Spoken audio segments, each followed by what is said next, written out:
सुंदरबन के जंगल में एक ठग सियार रहता था। वह बहुत ही निकम्मा और कामचोर था। हमेशा इसी जुगाड़ में रहता कि कहीं कोई मुर्गा मिले जिसे मूर्ख बनाकर उसके साथ ठगी की जाए। एक दिन अरे बंदर भाई, कल रात में मैंने आपको सपने में देखा। अरे रहने दे सियार, तू अपना सपना अपने पास रख और मुझे जाने दे। ऐसा बोलकर बंदर चला गया। धीरे धीरे सारे जानवर सियार की हरकत को जान चुके थे, इसलिए कोई भी जानवर उसकी बातों में नहीं आता था।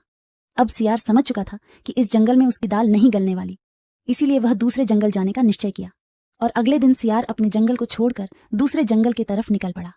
दूसरी जंगल में पहुंचते ही दिन भर जंगल का जायजा लिया और शाम होते ही एक गधे को देख उसके पास गया और रुककर बोला, गधे भाई, मैं इस जंगल में नया आया हूँ और शाम भी ढल चुकी है। क्या मुझे एक रात रुकने के लिए आपके पास शरण दे सकते हो? हाँ हाँ, क्यों नहीं। अभी तो तुम इस जंगल में नए हो और हमारे लिए मेहमान हो, और मेहमान तो भगवान के समान होते हैं। ऐसे कहते हुए गधे ने सियार को अपने पास रोक लिया और उसे सम्मान के साथ भोजन कराया। भोजन करने के बाद दोनों आपस में बातें करने लगे।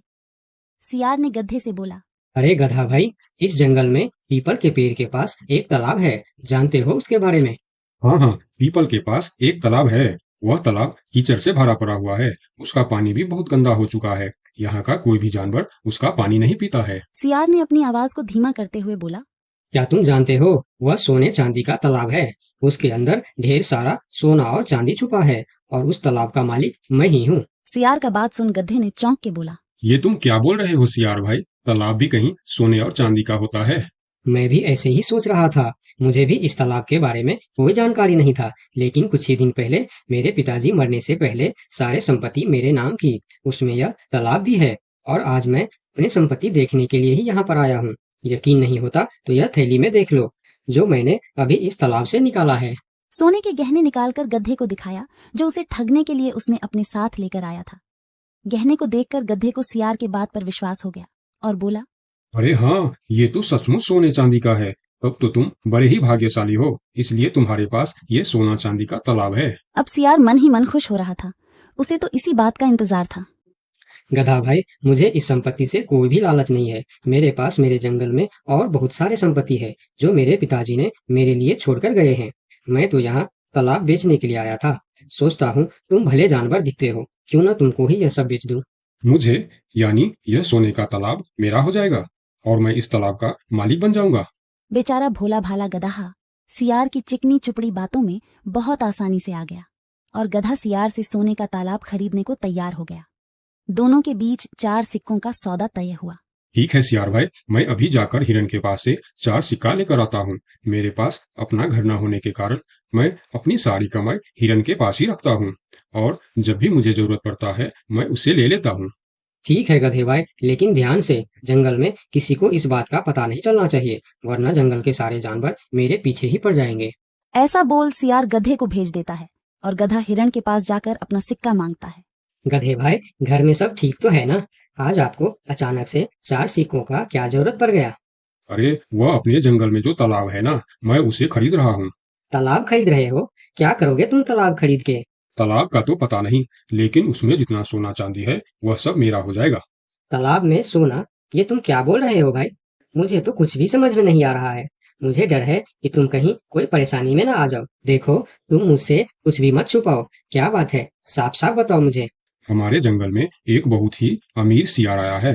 ढेर सारी संपत्ति है उसके पास। और तो और, हमारे जंगल में जो तालाब है ना, जिसे हम लोग गंदा नाली समझकर उसका पानी भी नहीं पीते हैं, उस तालाब में ढेर सारा सोना और चांदी है। उसने तो मुझे उस तालाब से सोने का गहना भी निकाल कर दिखाया है। उसी तालाब को मैं खरीद रहा हूँ। हम दोनों के बीच 4 सिक्कों का सौदा हुआ है। मुझे तो वह सियार मूर्ख ही मालूम पड़ता है, जो इतने सस्ते में सोने का तालाब बेच रहा है। मूर्ख वो नहीं, मूर्ख तुम हो। भला तालाब भी कोई सोने चांदी का होता है? अरे गधा भाई, तालाब से पानी निकलता है, सोना नहीं। मैं भी ऐसे ही सोच रहा था, परंतु उसने मुझे सोने निकाल कर भी दिखाया। गधे भाई, मुझे वह कोई ठग मालूम पड़ रहा है, जो तुम्हारे आंखों में धूल झोंक कर तुम्हें झांसा दे रहा है। मैं एक तरकीब बताता हूँ, जिसे दूध का दूध और पानी का पानी हो जाएगा। कौन सा तरकीब हिरन भाई? तुम ऐसा करो, उस सियार से बोलो कि मेरा हिरन भाई ने कहा है कि लिखा पढ़ी होगा तभी मैं उसे 4 सिक्का दूंगा, और अगर बिना लिखा पढ़ी से ही काम हो जाता है तो मैं सिर्फ एक ही सिक्का दूंगा। अगर वह तालाब सच में सोने की है तो वह लिखा पढ़ी जरूर करेगा, नहीं तो वह एक सिक्के में ही मान जाएगा। हिरण की बात सुनकर गदहा हाँ में सिर हिलाया और सिक्का लेकर सियार के पास पहुंचता। सियार भी गधे के आने के इंतजार में उतावला हो रहा था।